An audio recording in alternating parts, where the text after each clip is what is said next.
Hello, everyone. I am Chris Hyams, CEO of Indeed, and welcome to the next episode of Here to Help. At Indeed, our mission is to help people get jobs. This is what gets us out of bed in the morning and what keeps us going all day. And what powers that mission is our people. Here to Help is a look at how experience, strength, and hope inspires people to want to help others. My guest today is someone who has dedicated her life to helping others and has brought that passion and dedication to Indeed. Parisa Fatehi-Weeks is the Senior Director of Global Community Impact at Indeed. Her work supports our ESG commitments to help 30 million job seekers facing barriers get hired. Parisa has also worked as a civil rights community lawyer and serves on the board of HousingWorks Austin and is the board chair of the Workers' Defense Project. We will be talking about these and many other topics in our conversation today. Parisa, thank you so much for joining me today. Thank you for having me, Chris. Well, let's start where we always start these conversations. How are you doing today? I'm doing well. I just came off of celebrating Nowruz with my family, which is the Persian New Year, last week, where I got to be with my partner, our two kids, my parents, my mother-in-law. So it's hard not to feel grateful, especially given how conscious I am, how many people aren't getting to have that kind of experience right now. So I think mostly feeling full of gratitude. Thank you for sharing that. Let's start with your role. How do we define community impact here at Indeed, and how do you help people get jobs? Right. So community impact is within our social impact team within the ESG organization.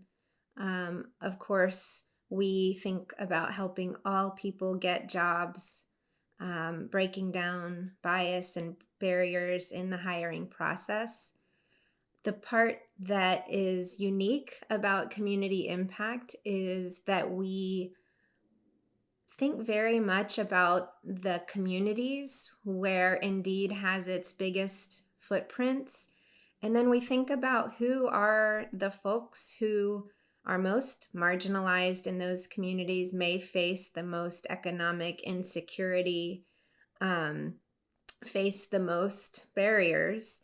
And how do we serve them? How do we celebrate the strengths of those communities, the assets that they bring to our cities and our metropolitan areas? But also, how do we extend the best of what we have to make sure they're included, being lifted up, and a part of the platform and the solutions that we think about every day? We have a lot of ground to cover and a lot of topics that you care very deeply about and I care deeply about. But before we get into that, one of our earlier conversations when we were first meeting was me asking you how you pronounce your name, and we've had a number of discussions about this, and we've covered this actually on Here to Help before. But people who have names that are very commonly pronounced differently by American speakers, oftentimes people just sort of roll with that as, in fact, probably most of the time they do. But I have sort of made it a practice of asking, and I know that in the handful of times I've done that here in Indeed, it creates some complication because I introduce you as Parisa, everyone else calls you Parisa. Can you talk a little bit about what that experience is like? And we're going to get into your immigrant experience, but just in a workplace and in a personal setting, your name can be said many different ways, and how you've thought about that and what that means. Yeah, I mean, first I want to say that I love the intentionality and desire to sort of get it right that I've gotten from you and lots of other folks at Indeed ever since I came here. I think in Farsi, like you said, it's Parisa, and I think somewhere around kindergarten, I learned how to say my name or pronounce it in the way that was going to make it easiest for me to make friends. And that was Parisa. It meant that I would have to repeat it fewer times. It meant that I it didn't catch as much attention. I wouldn't have to like help the teacher 3 times, work on it in front of the whole class. So I think somewhere in kindergarten, it just stopped Parisa, and it sort of compartmentalized my life, where there was home and Iranian social gatherings, and then school and work. And those were the 2 tracks. And honestly, at least I'm not super conscious of it, that I'm suppressing a part of my identity by saying Parisa. It's been a part of my life for so long, and I really am I feel hyphenated in my identity and in my culture, and that I'm Iranian and I'm American. So it's kind of felt natural to me to do that. Although I do wonder, what if there were more Chris's around when I was younger? Maybe that would have changed the trajectory. But as is now, I think my nature is to put people at ease, to make people feel comfortable, and when I feel like I'm setting them up for something that's difficult to say, it makes me want to run the other direction. So it's a mixed bag, but it's sort of embracing the messiness of it has also been pretty cool over the last few months here. Yeah, and I'm also conscious of the fact that I'm not pronouncing it exactly right, like even when I hear you say it, and so I'm sort of making the effort, but also not trying to tell anyone else that they need to do the same. But anyway, thank you for sharing that, and for allowing me to at least give it a shot. But let's talk about the immigrant experience. So you were born in Iran. You came here with your family when you were young. It seems like a sort of too obvious question, but how did that shape your view of the world, being from one place and growing up somewhere else, and how you think about the world today? Sure. Yeah. So my parents moved here with my brother and me when I was an infant. My dad was going to be getting his PhD at the University of Texas at Austin. We thought we would only be here for 2 years to do his coursework. But there was a political revolution in Iran, and we just, it became unsafe for us to go back, or unwise. And so my parents made that choice that so many immigrant parents do, which is to throw themselves into a situation that felt very uncomfortable, and in a situation in which they were going to have to start over in many ways and leave behind all that they had built, to stay here on the chance that it would help my brother and me get lots more opportunities than we would have if we had gone back. And so we grew up in actually graduate student housing, and we rode the city and the university buses. And my mom worked at the PCL, which is the big library on the UT campus. And there was something very noticeable to me from very early on as a child. As soon as I was capable of speaking full sentences, I could speak English without an accent. And so it was not long before my brother and I were the ones who would handle what you might think of as like business phone calls for the family, because it became, well, one, it was easier than my parents sort of English being their distant second language, sort of hacking their way through a conversation. But secondly, people just treated us differently. And so that's something that as a child at such an early age, to understand in-group, out-group dynamics, and to know that language was one of those signals of power. So as a 6-year-old, I had this access to power that even my mom didn't, by putting me on the phone to be able to speak English without an accent. I think it very much made me conscious of power, who gets it and who doesn't, and how do I make sure that I have it when I need it to protect my family or the people I love. And frankly, it was a sort of 20-year journey before I became a citizen in the United States. And we had lots of opportunities I had lots of opportunities along the way to learn what a privilege it is to hold United States citizenship. Some scary times and some, just times when I became crystal clear on the fact that who you are as a human and the value you bring to your neighbors, to your family, to your school, to your workplace has very little to do with your citizenship status. And so if only we could unlock all of that feeling of belonging for everyone, I think we would have a very, very different understanding of who is part of our community and how much everyone has to contribute. Very beautiful. Thank you. So you told the story before, and I'd love to have you tell it here about your time as an undergraduate at UT when you ended up running for student body president. How did that come about, and what did that experience mean to you? First of all, this is ancient history, and it's really funny that this is like, I'm like an old has-been. That's like one of my highlights from long ago. But let's put that aside. It is a good story. It's a cool story because remember that feeling of outsiderness. But I grew up in many ways on the UT campus. I helped my mom stamp the due dates in the library books. When I was off for the summer, I'd go to work with her at the PCL. And I'm not sure my parents ever felt like they fully belonged.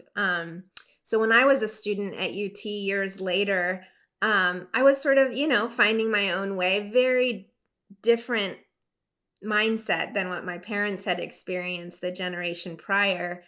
And I was involved in all the clubs that make you feel like, you belong and that make you feel better about not studying for that test or reading that big long article or book you're supposed to be reading. So I was like in all the things, and but student government was not one of them. In my mind, although UT is big and wonderful in so many ways, there was like a majority culture in my mind that did not look like me. And in my mind, student government was kind of for those people that kind of fit a certain profile. And again, I was not it. But I was involved. And so what happened was, it was about the time when you have to decide as a student, as a sort of for campaign purposes, if you're going to file to run. And two men who were my peers, they happened to be white men. They were not running together, but two separate people asked me if I would run as their vice presidential candidate, because you do better in the student government elections if you run as what we call a ticket, so you can kind of like build up support. It had never occurred to me to run for student government president until then, and I thought, well, if two different people are asking me to be their vice presidential candidates, and they're both men, and I honestly, with all due respect, because they're both good people, I felt like I could do a better job than those two particular people. I decided that I would actually turn it around and I would be the presidential candidate. And I asked one of them to be the vice presidential candidate, and off we went, and the rest is history. But yeah, it's pretty crazy. It's for someone at that age to run to represent, like a 50,000 student body, 50,000, one of the biggest in the country. It was a unique experience, and one I will never ever forget, and I'm so thankful for it. So you stuck around at UT and then ended up going to UT Law School. What inspired you to want to study law?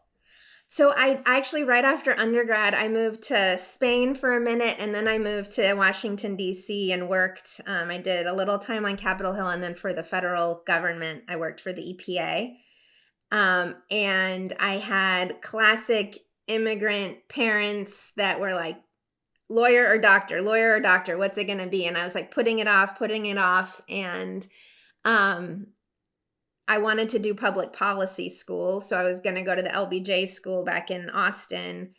And I went ahead and also applied to law school, and I deferred it for a year thinking maybe I can convince my parents I really don't need to go to law school.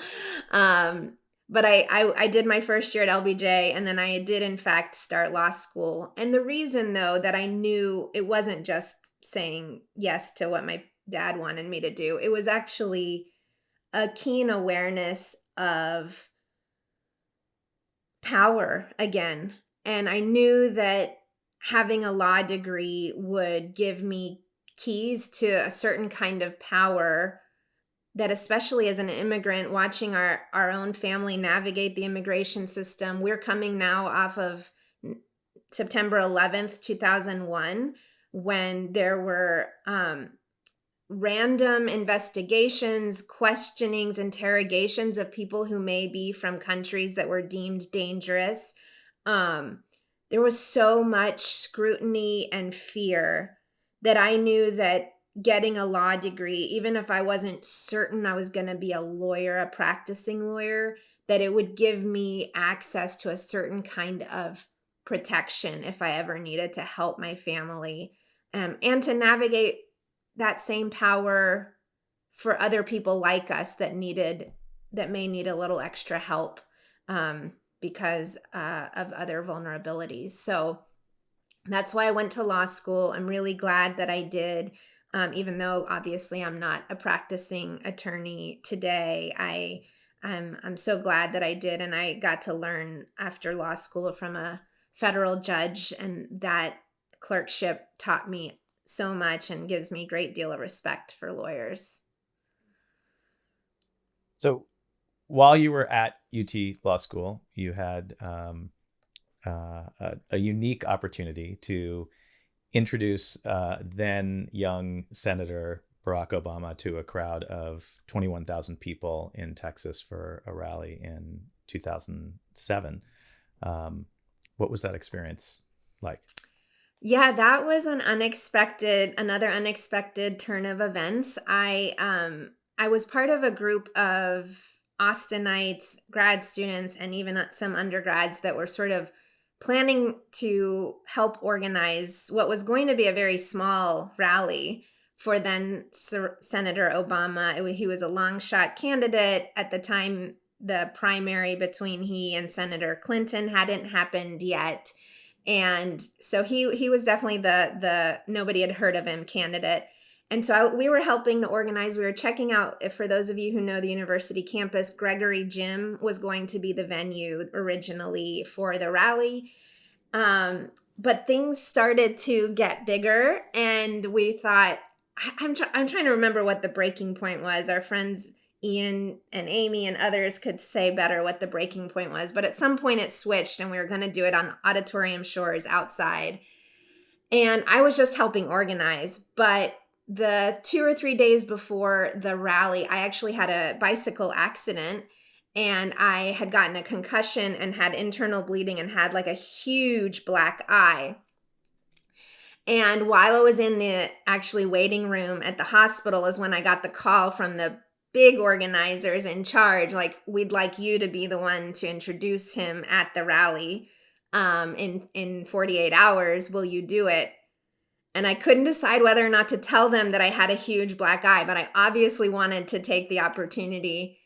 So I didn't tell them right away, and I just said yes, but I eventually said I let them know I had a black eye. And I said, can I wear sunglasses? And they said, okay. Well, we get there that day, and it is now, you may remember because you were there, but it's drizzling rain. There's nobody that needs to wear sunglasses, but I wore them anyway because I was hiding a big black eye. But I think the reason they wanted me to do it was some of the issues I was working on at that very moment were very emblematic of the things that then Senator Obama cared about. I had helped volunteer extensively with folks who had been evacuated during Katrina. And so I got to speak about that experience, and I had represented as a student attorney immigrants who had been detained in Hutto Detention Center north of Austin, and helped seek asylum and temporary release for some immigrant detainees. So I got to speak a little bit about that, as well as help pump the crowd up. And it was an amazing experience. And my parents think I like can pick up the phone and call President Obama. They think I know him closely, but I do not. So as you outlined earlier, your early career was dedicated to working with and protecting marginalized communities in areas of climate justice, housing, access to transit, work. And then at some point, you made a decision to leave the nonprofit sector and to join one of the largest corporations in the world, Google. And we've talked about this before. Can you talk about the difference of doing the kind of work that you do? And obviously, you don't work for Google anymore. You're at Indeed, but you're still working for a private corporation, doing the kind of work that you've always been doing. So, what is the transition is like, and what is the difference between doing this work in the nonprofit sector versus as part of a corporation? Yeah, I think I underestimated how long the transition would take for me to feel very comfortable, going from a nonprofit sort of civil rights law firm working on those issues to Google, who actually my work had been in the Bay Area, and a lot of the issues I was working on, like affordable housing and displacement, were directly being negatively impacted by large tech companies like Google. And so I never would have imagined in a million years that I would then turn around and go work for Google. But I moved back to Austin, and life happens, and I had gotten this opportunity. And in my head, there were two ways it could go. One, I might just go in and learn more about how Google works so that I would be a more effective advocate on the outside, holding companies like that accountable. Or I would go in and actually be able to make enough of an incremental difference that it would actually be quite similar to what you do when you're pushing from the outside and you get some incremental change. So those were the two scenarios in my mind. And it was some mix of both, but it took me a lot longer to accept for myself that I had crossed over. And I think, I was really hard on myself, to be quite honest, for making that transition in a way that I can finally say I've graduated from that feeling. But it took me a long time. But what I can see in hindsight is that I have always had to play a bridge role in so many of the things I've done in life. Just like for my parents, I was a little bit of a bridge to the utility company on the phone, or bridging cultures, or always feeling a little like the in-between, or what some people think of as like that interloper space. And in coming to the corporate sector, I think there's a little bit of a superpower that I've decided to build, which is like, how do you bridge? How do you be that ambassador to those two worlds and do both of them justice and bring out the best of them? Yeah, so we were talking about this a little last week, and it was really interesting for me. A turning point a handful of years back was talking to someone who was a climate researcher and activist who ended up taking a job at McDonald's and faced actually a lot of criticism from other people that they worked with in the sustainability sector. And their perspective was that if they could move the needle by even 0.5% at McDonald's, that they could have a much bigger, real practical impact on the world. But sometimes I think it does maybe feel like you're an activist from the inside as well. And so being part of the technology sector now, as you have for a while, there has been certainly a pretty significant shift in public perception over the last handful of years. Can you talk a little bit about how you think about the responsibility that tech companies have when it comes to the impact on the communities they serve? Yeah, I think to no one's surprise, I think the responsibility is huge. I think it's real, and I think it's more than about PR. And so the very first example that comes to mind actually is back when I was first making this crossover. When I was in the advocacy sector in the Bay Area, there was this phenomenon happening where for the first time, a lot of tech companies were creating their own bus lines to run from the city of San Francisco to the South Bay, where a lot of the headquarters for companies like Yahoo and Google were. And the Google buses would actually literally pull over and get in the way of the city buses, so you had these tech workers who had the luxury of getting their own bus to sit on this Wi-Fi, air-conditioned ride for an hour south, that was displacing the ability of people that at the time we called transit reliant. So these are people who they absolutely need to ride the city bus to get to their jobs. And in many cases, they need to switch bus lines 3 times to get to their jobs. And they're in a job that if you're 30 minutes late, you may very well lose your job. And so here was sort of like a Google bus disrupting that flow for their own interests. And I say all this to say there was sort of I think a really legitimate reason for some of the backlash is just like thoughtlessness about how do my actions as a company affect the community of which we are a part, for my neighbors, for the people who work at my kids' school, whatever it may be. And so I think the responsibility is huge. To Google's credit, there was some work. I actually was very critical of things like that in my interview. And to their credit, they still hired me. And they took on partnerships that actually led to like free youth transit passes. They corrected those actions of getting in the way of the city buses and the Muni lines. But all that to say that the responsibility is huge. I think it's real. I think it's okay if it's messy, but I think it's got to be from a place of wanting to follow the lead of the people who are directly being, are experiencing the hardship or being impacted, rather than just making sure you get the glossy headline. Let's talk a little bit about Indeed and the work that you do here.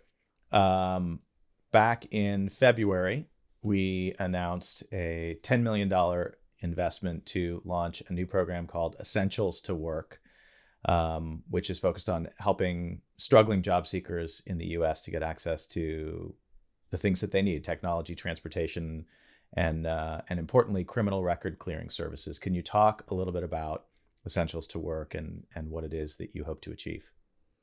Sure. Ever since I started talking to Indeed about coming to work here, I've been really impressed by the commitment to making sure we are supporting job seekers who face barriers, forming partnerships like the one that you all have long worked on with Goodwill.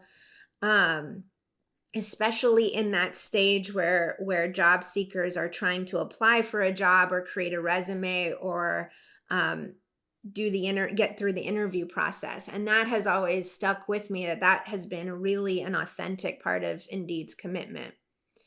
But what struck me too is that when you wanted to go deeper to reach even more job seekers, to even begin to help with the job seeking process, you quickly realize that there are some people who are fighting at a much earlier stage in the process than even that Indeed apply button, right? And so we've got lots of folks who they wanted to take part in the trainings we were giving through Goodwill. They didn't have a computer.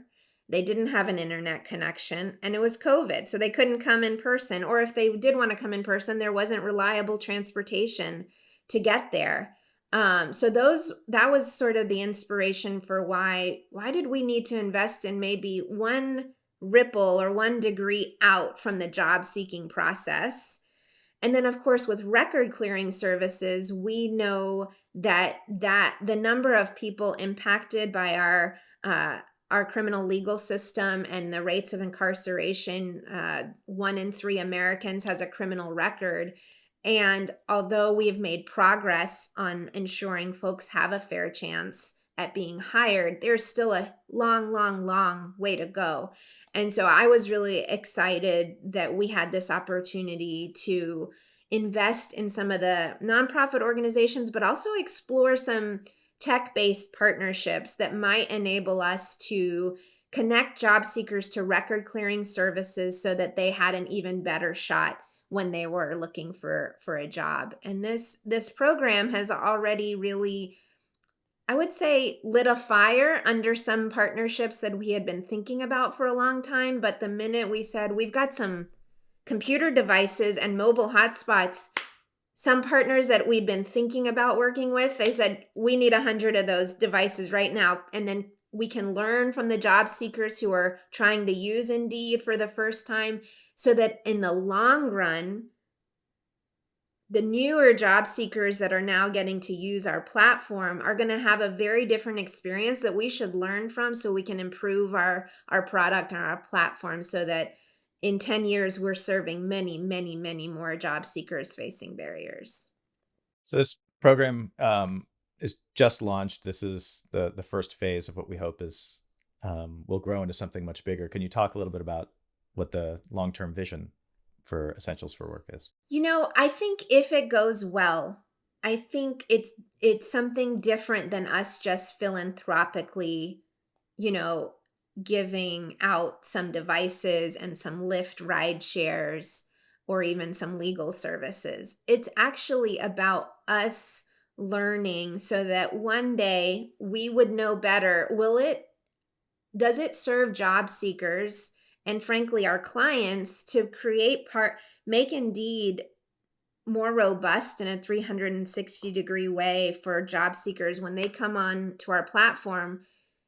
Could we help them see what their background check might look like before they apply and before they have to wait and cross their fingers that their background check comes back correctly for the employer they're applying with? Could we help offer that service? If it turns out they do have a criminal record that needs to be cleared, could we help refer them to a solution that may be quick, in some cases may not be, but we can help direct folks? Could we, if you can't do an online interview through our hiring platform, could we connect you to a Lyft ride right on our platform to get to your interview, or frankly your first few weeks of the job, because we hope you're using our hiring platform. So the vision there is, what if our platform became an even more useful hub than it already is? In your role, we're thinking and acting locally, but also very much globally. One of the things that you've spent quite a bit of time on recently is with the crisis in Ukraine right now, helping coordinate Indeed's support for Ukrainian refugees who, as they're resettling, one of the first, they need housing and they need work. And so you have been really helping kind of coordinate across a variety of different teams and locations how we're approaching that. Can you talk a little bit about what you've been trying to do in that experience? Yes, and coordinate is a great word, because there are people in every office of Indeed's working really hard on this. We have a working group called Program Sunflower with support from OSO, but really a lot of folks are working really hard on this. So I want to make sure it's clear that I'm simply trying to, be a connection point across that hard work. But just as you said, I think there's a lot of work to be done. And what we found in those first few days of the invasion and the aftermath of it, obviously the senior leadership team made some very big decisions around what kind of message of solidarity to post for people all over the world to see, navigating very complicated sanctions that ultimately led to the taking down of the Russian Indeed site. But in the days that have followed, we have been actively talking with humanitarian organizations and even government officials that are seeking to serve refugees impacted. And obviously the biggest ask is just financial. Like, they know what to do in many cases. They just need the money to make sure they're able to provide the support. But in the medium term after that, as you said, as we enter that resettlement phase, we do have a critical role to play in helping people connect to employment. So whether it's ensuring that the Ukrainian language is available on sites beyond, in Poland and beyond, quite frankly, throughout the EU, because we'll have upwards of 2 million refugees who will have work authorization across the EU, and then also temporary protected status in the United States, have work authorization in Canada. So there's a huge role we can play to make sure we're not only helping job seekers, but we're helping employers navigate this legal landscape that's quickly shifting and incentivize people to hire refugees. One note I want to make in all of this work, which will continue, is that our intention here is we had already begun actually some deeper investment and support of refugees affected by the war in Afghanistan and the evacuation, even before the Ukraine situation. And now with this invasion and the crisis, we see that, supporting refugees is really a long game. And it's something Indeed wants to build as one of its core capacities, because employment is such a critical part of resettlement. And so we want to not only raise the standard of what we can do for Ukrainian refugees, but then really ensure that we are making all of those services available for people who are being displaced by conflicts all over the world. And that's not going to be easy, because there are people being impacted every day. But we think it's important. You have a lot of different things that you're doing here at Indeed, and you have a family, and you still also find time to serve on a number of boards, including, as mentioned before, HousingWorks Austin and the Workers Defense Project. Can you talk about what it means to continue to be doing that work while you're also doing all of these other things? Sure. Yeah, I think serving on the boards of those organizations is a little bit of just the extension of the work that I used to do before I worked in the private sector. And so again, being that bridge has been such an important part of how I see myself as adding value and being useful. And I think about it's actually quite self-interested.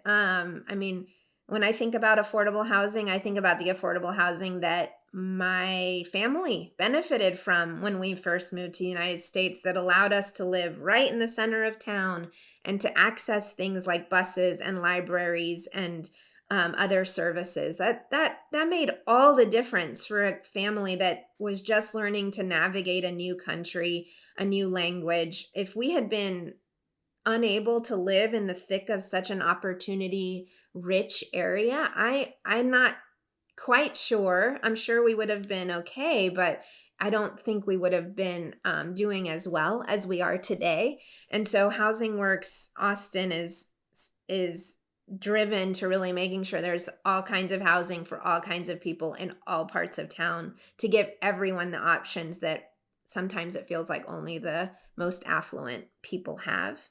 And with Workers Defense Project, that's an organization that focuses on immigrant workers' rights, especially in the construction industry, where in a place like Texas, if you're undocumented, or even if you're documented, if you're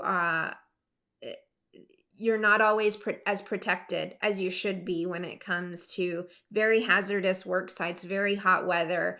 Rest breaks aren't always enforced. And so I think again about my parents and the power dynamic that worked against them when they moved to the United States, because English wasn't their first language, and because their work, authorizations and their visas and all of that were at times more tenuous than we would like. And they weren't treated the way they should have been. They just weren't. I have many, many, many visceral memories of that. And so organizations like that, they're really just me being self-interested and wanting to make sure I'm protecting other families that are like my own, and ones that are coming to Austin, and that I want to make sure they have a good shot at success. And I really like the people that I get to work with through them. And so it fills my cup, and it doesn't feel like it's taking away from my work. Well, so that's a good transition then to, doing this kind of work and having a number of people who are very close to me who have been doing a variety of advocacy work for a very, very long time. Uh, it's extraordinarily draining work, and it's difficult, and progress is slow, if even, progress in some cases. How do you keep your cup filled and keep your energy and keep suiting up and showing up every day? I have not always been good at it. In fact, in 2020, I kind of crashed and burned, and I had to take 3 months of leave. And I got to take, I should say, 3 months of leave to recenter, be with my children whose schools were closed, but also to take care of my health, because I burned out in every way possible. And it was only from sort of reemerging, because I had the privilege of that leave, that I was able to understand sort of what happens when you don't put up some boundaries and you don't ensure that your cup is being filled. I think I just so threw myself into my work, but then also the kids at home, and everything just, the bottom emptied out. And so I want to say it's not easy. And if you've burned out or you feel like you're about to, listen to your body, because my body made it so that I couldn't ignore it. And I wish I had caught it a little bit earlier. But again, having some time to step away and come back, I had sort of refilled my cup, and now I'm just much more protective of situations and dynamics that are actually, the net is draining rather than filling. And if that's starting to happen, I probably don't want to stick around. Well, as we wind up our time here, I could keep talking for a very long time, but I just want to come back to the word community, which is where you have sort of immersed yourself and dedicated so much of your life to. And in the context of the last couple of years through the pandemic, we've had an opportunity, I guess, to rethink how we are all connected. And we had a discussion earlier in Here to Help just a few weeks back with Dr. Shayla White Ramsey. One of the things that she said is, people keep talking about we're all in the same boat, and she's like, well, we're all in the same ocean. We're not necessarily all in the same boat. And so while we've had this opportunity to think about that and to see what that interconnection looks like, is there anything about the word or the idea of community that has evolved for you throughout this experience? No, I think in many ways it brought home what I always thought, and it reminded me that I do know something, that not everything is learned from the outside, that some things you just know. And for me, I mentioned to you a lot about how my parents raised us in this setting of this group housing, graduate student housing, a lot of other immigrants, a lot of shared resources and knowledge. And which bus line did you take to go get your, this taken care of, or this doctor's appointment? Can you watch my kid? Like, a lot of just community living is how we grew up, and there was nothing fancy about it, but something about bringing it together made it so much stronger than it would have been had people had to just fend for themselves. And I think something about the pandemic has only confirmed and validated that, if we can, we had to do the pod, we were lucky enough to have a pod that we could work with our children. And it felt so reminiscent of that idea of we were just so much stronger if we had some people we could trust to ask the stupid questions, to get the inside knowledge, just make things more accessible. The pandemic only, I guess, affirmed my intuition about community all along. Well, thank you so much for sharing all of that, and for joining me today. But really, thank you so much for everything that you do for Indeed and for the world. And it was really just such a pleasure to get to hear your experiences and your thoughts and share it with everyone else here today. Thank you, Chris.